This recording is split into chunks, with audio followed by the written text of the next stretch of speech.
सिन्हा सुमन से। विशाल अब तक नहीं आया? मैं रेडी हूँ, पर चांदनी कहाँ है? विशाल कहता है। अपने रूम में, सुमन कहती है। मैं बुला कर लाता हूँ। विशाल ऊपर जाता है। चांदनी बेड पर परेशान बैठी है। अब ऐसे क्यों बैठी है? चलना नहीं है क्या? विशाल, रौनक की दादी आज घर आई थी, चांदनी कहती है। आज फिर? हाँ, लगता है दादी माँ को तुझसे प्यार हो गया है, विशाल कहता है। वो रौनक के लिए मेरा हाथ मांगने आई थी। व्हाट?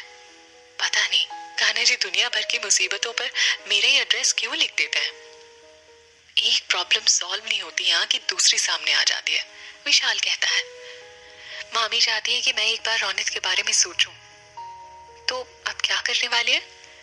वही सोच रही हूँ। मुझे पता है ये सब रौनक का ही किया धरा है।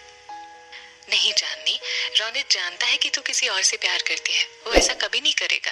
ये जरूर दादी माँ का अपना फैसला होगा। पर अब क्या किया जाए? एक ही रास्ता है जिससे सारी प्रॉब्लम अपने आप सॉल्व हो जाएगी। क्या? राजीव के आते ही उसे बता दे कि तू उससे कितना प्यार करती है। ये मुझसे नहीं होगा विशाल। विशाल चांदनी के पास बैठकर। चांदनी, कभी कभी इजहार ना करना ना जिंदगी भर का पछतावा बन जाता है। कहीं ऐसा ना हो कि तुझे भी पछताना पड़े और कोई और। मेरा मतलब है कि कहीं देर ना हो जाए। क्या पता राजीव भी तुझसे प्यार करता हो और तेरे इजहार का इंतजार कर रहा हो। और अगर उन्होंने इनकार कर दिया तो? अगर राजीव तुझसे प्यार नहीं भी करता है तो कम से कम तुझे ये पता चल जाएगा कि उसके दिल में क्या है। तेरे लिए अपनी जिंदगी का फैसला करना आसान होगा। जाकर बता दे उसे। और एक बात कहूं? हाँ, रौनक वाकई अच्छा लड़का है। ये तुम कह रहे हो? हाँ, क्योंकि जिस चांदनी को मैं जानता हूँ ना, वो अपने बारे में बाद में पहले अपने मामा मामी के बारे में सोचती है। चांदनी, अगर रौनक की प्रॉब्लम सॉल्व हो भी गई तो कल कोई और आ जाएगा। फिर क्या करेगी? क्या कहेगी अंकल आंटी से? चांदनी सोच में पड़ जाती है। मुझे जो ठीक लगा मैंने तुझे कह दिया। आगे फैसला तेरा होगा। जल्दी तैयार होकर नीचे आ जा। विशाल वहां से उठकर चांदनी के रूम से बाहर आ जाता है। मैं नहीं जानती कि राजीव के दिल में मेरे लिए क्या है, पर मेरा दिल कहता है कि उन्होंने मुझे मंदिर अपने दिल की बात कहने के लिए ही बुलाया था। विशाल खुद से। आई एम सॉरी चांदनी, मैं जानता हूँ मेरी बातें तुझे तकलीफ देंगी, पर कल राजीव की बातों से मुझे ऐसा लगा जैसे वो सोनिया से, भगवान करे मैं गलत साबित हो जाऊं। चांदनी, सुमन पूछती है। आ रही है, विशाल कहता है। चांदनी राजीव को फोन करती है। बोलो, आप वापस कब आ रहे हैं? चांदनी, काम खत्म होते ही वापस आ जाऊंगा। कब खत्म होगा आपका काम? क्या हुआ चांदनी? कुछ नहीं, प्लीज आप जल्दी वापस आइए, मुझे आपसे बहुत जरूरी बात करनी है, चांदनी कहती है। तुम ठीक हो? हाँ, इतने में सोनिया आ जाती है। राजीव? हाँ सोनिया। सोनिया की आवाज आते ही चांदनी फोन काट देती है। गाड़ी आ गई है, चलो मैं तुम्हें तुम्हारे घर छोड़ देती हूँ। नहीं सोनिया, मैं टैक्सी से चला जाऊंगा, एक्चुअली मुझे कुछ काम है, राजीव कहता है। ओके, मैं चलती हूँ, बाय, कल ऑफिस में मिलते हैं। बाय। सोनिया चली जाती है। आई एम सॉरी चांदनी, मैं तुम्हें सरप्राइज देना चाहता हूँ, इसीलिए तुम्हें नहीं बताया कि मैं मुंबई आ चुका हूँ। वीर और पंकज बैठकर शराब पी रहे हैं। वीरू फोटो देखते हुए। कल ये फोटो बलराज खुराना के हाथ में होंगे और इन्हें देखते ही वो वीरू हंसने लगता है। बॉस, अगर हमने ये फोटो बलराज खुराना को दिए तो वो समझ जाएगा कि उसकी बीवी और बेटा जिंदा है। बहुत पावरफुल आदमी है वो, जमीन आसमान एक कर देगा इन्हें ढूंढने के लिए। और अगर उसने पुलिस की हेल्प ली या सोशल मीडिया का सहारा लिया तो? पंकज कहता है। उसका रास्ता भी है मेरे पास, हमारे पास जो दूसरा सिम कार्ड है उसे निकाल। पंकज जेब से सिम कार्ड निकाल कर उसे देता है। वीरू उसे अपने मोबाइल में डालता है। किसी फोन करने वाले हो? पंकज पूछता है। बलराज खुराना के ऑफिस। इस वक्त? मैंने मेरे एक आदमी को बलराज खुराना के पीछे लगा दिया था, इस वक्त वो ऑफिस में ही है, वीरू कहता है। बॉस, आपको सलाम है।